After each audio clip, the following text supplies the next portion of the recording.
আজি Sunday special মই বনাব ওলাইছোঁ। ইয়াৰ ছাগলী মাংস, আদা নহৰু জলকীয়া পেষ্ট, পিঁয়াজ কাটি লৈছোঁ, তেজপাত, আলু। এইখিনি মই এতিয়া কেৰাহীত তেল দিম।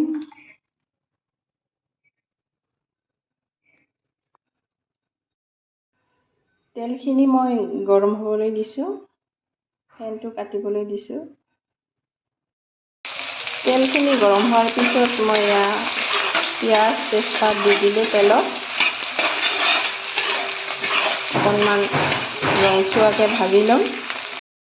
পিঁয়াজখিনি অকণমান ভাজি লোৱাৰ পিছত মই আদা নহৰু পেষ্টখিনি দি দিলোঁ।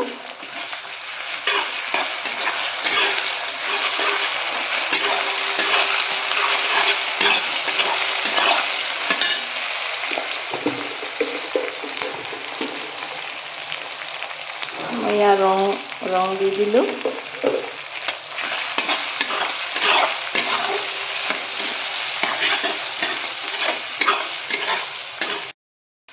এবাৰ মই মাংসখিনি দি দিম।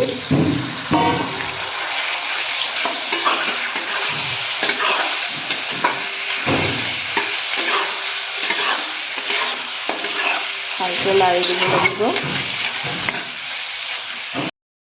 নিমখ দিম মই এইবাৰ সোৱাদ অনুযায়ী। আপোনালোকৰ যোনে যেনেকৈ সোৱাদত নিমখ খায় দিব পাৰে। অলপমান গেছটো কম জুইত মই এইবাৰ মাংসখিনি সিজিবৰ কাৰণে ঢাকি দিম। ঢাকনি খুলি দিয়াৰ পিছত মাংসখিনি আধা সিজা হ'লে মই ইয়াতে ঘৰতে গুড়ি কৰা জিৰা অকণমান দি দিলোঁ। জিৰা গুড়ি দিলোঁ। মাংসখিনি ৰংচুৱা হোৱাত মই আলুখিনি দি দিলোঁ। আলুখিনি মই ভাজি লোৱা নাই, যিহেতু মই মাংসখিনি ভাজি হোৱাৰ পিছত কুকাৰত দিম সিজিবলৈ। 2 বা 3টা চিটি দিম, সিজি যাব।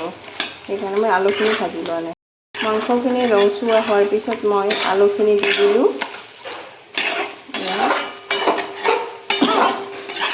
আলুখিনি দিয়াৰ পিছত মই আকৌ ঢাকি দিম। অকণমান দেৰি সিজিব। কুকাৰৰ পৰা উলিয়াই মই মাংসখিনি আকৌ কেৰাহীত দিলোঁ, উতলিব দিলোঁ। ইয়াতে মই লং, ইলাচি, দালচেনি, গৰম মছলা দি দিলোঁ। এয়া মোৰ হৈ গ'ল মাংস, আজি দেওবাৰৰ স্পেচিয়েল ছাগলী মাংস। এবাৰ মই গেছখিনি অফ কৰি দিলোঁ। হৈ গ'ল।